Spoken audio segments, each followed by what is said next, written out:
Big TV భక్తి సమాచారం WhatsApp ఛానల్లో జాయిన్ అవ్వండి. అన్ని విశేషాలు ఎప్పటికప్పుడు తెలుసుకోండి.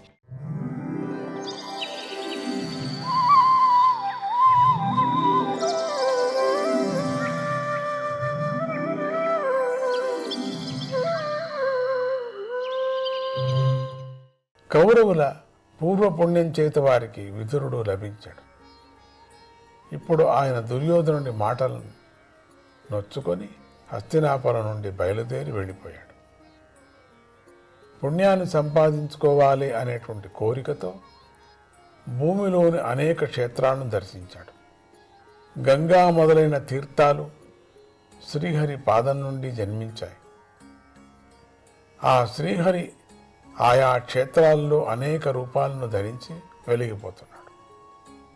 అనంతమైన శ్రీ మహావిష్ణువు యొక్క దివ్యమైన మూర్తుల చేత అలంకరింపబడి ఉన్నటువంటి నగరాల్లోనూ,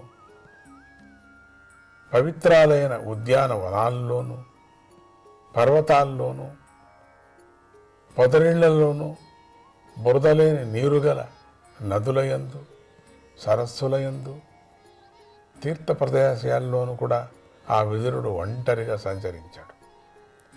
ఆ విదురుడు తీవ్రమైన నియమాలను పాటిస్తూ చెట్ల నుండి రాలిపడిన పళ్ళు మొదలైనటువంటి పవిత్రమైన ఆహారాన్ని మాత్రమే తింటూ, ఎల్లప్పుడూ స్నానాలు చేస్తూ, నేలపై పడుకుంటూ, అవధూతలాగా తన వారి ఎవరికీ కనిపించుకోకుండా భూమిలో తిరుగాడుతూ శ్రీహరిని సంతోషపెట్టేందుకై అనేక వ్రత నియమాలను పాటించాడు. అలా ఆ విదురుడు భారత భూమిలో మాత్రమే ప్రయాణం చేస్తూ, సంచరిస్తూ ప్రభాస క్షేత్రానికి వచ్చి చేరుకున్నాడు. అప్పటికి ధర్మరాజు శ్రీకృష్ణుడి అనుగ్రహంతో, ఆయన సహాయంతో భూమికి ఏకచక్రాధిపతి అయి పాలిస్తూ ఉన్నాడు. ప్రభాస తీర్థాన్ని చేరిన విదురుడు అంటే ఆ సమయానికి ఈయన లేకపోవటమేదే మంచిది. ఉండింటే కౌరవుల పక్షంగా నిల్చోవాలేమో తెలీదు. ఇవన్నీ మాయ. ఇటువంటి మాయ చాలా విచిత్రంగా జరుగుతూ ఉంటుంది శ్రీకృష్ణుడిది. ఇప్పుడు విదురుడు ప్రభాస తీర్థానికి వచ్చారు. మంచి వార్త విన్నాడు. ప్రభాస తీర్థాన్ని చేరిన విదురుడు అడవిలో వెదురు డొంకలలో రాపిడిచే పుట్టిన అగ్ని వల్ల అడవి అంతా తగలపడిపోయినట్లుగా అన్యోన్యం కలహం చేసుకొని కురువంశం అంతా కూడా నాశనమైపోయింది అని విన్నాడు. ఆ విదురుడికి చాలా దుఃఖం కలిగింది. ఆయన ఎవరితోనూ ఏమీ మాట్లాడకుండా మౌనాన్ని పాటిస్తూ సరస్వతీ నదీ తీరానికి వెళ్ళాడు.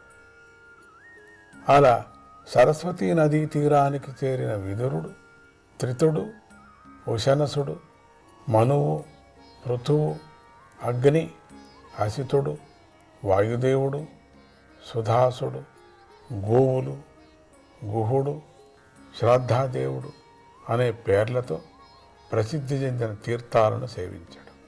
ఈ లోకంలో మహర్షులు, దేవతలు ప్రతిష్ఠ చేసినటువంటి శ్రీ మహావిష్ణువు యొక్క ఆలయాలపై ఆ శ్రీహరి యొక్క ఆయుధాలలో ముఖ్యమైనదైనటువంటి చక్రం అలంకారంగా ఉంచబడి ఉంటుంది. అటువంటి ఆలయాలను దర్శించగానే జనులు శ్రీకృష్ణుడిని స్మరిస్తారు.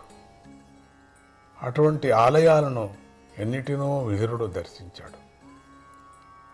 విదురుడు ఆ విధంగా ఆలయాలను దర్శిస్తూ సౌరాష్ట్రాన్ని, సౌవీర, మత్స్య, కురుజాంగల ప్రాంతాలను కూడా దాటి కొంతకాలానికి యమునా నదీ తీరానికి చేరుకున్నాడు. అక్కడ భగవద్భక్తుడైన ఉద్ధవుడిని దర్శించాడు. విదురుడు ఉద్ధవుడిని కలిశాడు. ఆ ఉద్ధవుడు శ్రీకృష్ణుడి ఉపదేశాన్ని అనుసరించేవాడు, చాలా ప్రశాంతమైన స్వభావం కలవాడు. ఆయన ఒకప్పుడు బృహస్పతి వద్ద శిష్యరికం చేసినవాడు. అటువంటి ఆ ఉద్ధవుణ్ణి విదురుడు ప్రేమగా ఆలింగనం చేసుకొని శ్రీకృష్ణుడి బంధువుల క్షేమ సమాచారాలను అడిగి తెలుసుకున్నాడు. విదురుడిలా అన్నాడు, ఓ ఉద్ధవా, శ్రీ మహావిష్ణువు యొక్క నాభి నుంచి పుట్టిన బ్రహ్మగారి ప్రార్థన మేరకు పురాణ పురుషులైన బలరామకృష్ణులు ఈ భూలోకంలో అవతరించారు. వారు భూభారాన్ని తగ్గించి లోకానికి క్షేమం చేశారు. ఇన్నాళ్లకు ఆ ఇద్దరికి కొద్దిగా విశ్రాంతి తీసుకునేందుకు సమయం దొరికింది అని నేను అనుకుంటున్నాను.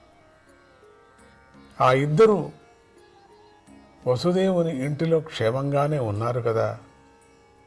మా కురువంశీయులకు గొప్ప స్నేహితుడు పూజ్యుడు అయిన వసుదేవుడు సుఖంగా ఉన్నాడా? ఆయన కుంతి మొదలైన తన చెల్లెళ్లను, వారి భర్తలను ఎంతో ప్రేమగా చూసుకుంటూ ఉండేవాడు. ఆయన సుఖంగా ఉన్నాడా? ప్రద్యుమ్నుడు యాదవ సేనానాయకుడు, గొప్ప వీరుడు. పూర్వజన్మంలో ఆయన మన్మథుడు. రుక్మిణీదేవి వేద విద్వాంసులను ఆరాధించి శ్రీకృష్ణుడి నుండి ప్రద్యుమ్నుడిని సంతానంగా పొందింది. ఆ ప్రద్యుమ్నుడు సుఖంగా ఉన్నాడా? సాత్వత మొదలైన వంశాలను చెందిన యాదవులకు రాజైన ఉగ్రసేనుడు బాగున్నాడా? ఆయనకు రాజ్యాధికార విషయంలో ఆశ ఉండేదే కాదు. అయినా కూడా శ్రీకృష్ణుడు అనుగ్రహంతో ఆయనను మహారాజును చేశాడు. జాంబవతీదేవి కఠినమైన వ్రతాలు చేసి సుబ్రహ్మణ్య స్వామిని పుత్రుడిగా పొందింది. ఆయనే సాంబుడు. అతడు అచ్చం శ్రీకృష్ణుడిలాగానే ఉంటాడు. ఆయన అతీరత మహారథుల్లో గొప్పవాడు. ఆ సాంబుడు బాగున్నాడా? అర్జునుడి వద్ద ధనుర్వేద రహస్యాన్ని తెలుసుకున్నవాడు. భగవంతుడైన శ్రీకృష్ణుడిని సేవించి గొప్ప గొప్ప సాధకులైన యతులకు కూడా పొందేందుకు కష్టమైన భాగవత స్థితిని పొందినవాడు అయినటువంటి సాత్వికుడు క్షేమంగానే ఉన్నాడా? ఒకసారి అక్రూరుడు నడుచుకుంటూ వెళుతున్నప్పుడు ఆయనకు మార్గ మధ్యలో శ్రీకృష్ణ భగవానుడి కాలి గుర్తులు కనిపించాయి. ఆ పాద చిహ్నాలను చూడటంతోనే అక్రూరుడికి విపరీతమైన భక్తి కలిగింది. ఆ ప్రేమ భక్తితో తనను తాను మరిచిపోయి శ్రీకృష్ణుడి పాద చిహ్నాలను కనిపించినటువంటి ఆ దుమ్ములలో పడి పొర్లాడుతూ, అటువంటి ఆ అక్రూరుడు గొప్ప విద్వాంసుడు, పాపాలు లేనివాడు, భగవంతుడే నాకు శరణు అన్నవాడు, సఫల్కుడి పుత్రుడు. ఆయన సుఖంగానే ఉన్నాడా? సాక్షాత్తు శ్రీ మహావిష్ణువునే సంతానంగా పొందినది, దేవమాత అయిన అదితి వంటిది, వేదాలు యజ్ఞకర్మాన్నంతా కూడా తమలో దాచుకున్నట్లుగా తన గర్భంలో భగవంతుణ్ణే ధరించినటువంటి భోజవంశంలో పుట్టిన దేవకుడి కూతురు అయినటువంటి దేవకీ దేవి కుశలంగా ఉందా? అనిరుద్ధుడు సాక్షాత్తు భగవంతుడే. ఆయన తన భక్తులైన యదువంశీయుల కోరికలను తీర్చినవాడు.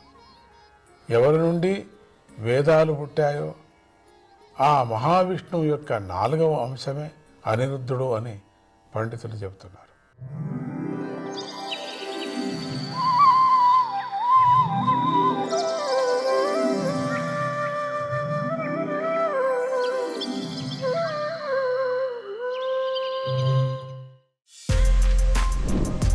For more videos like this, subscribe Big TV channel.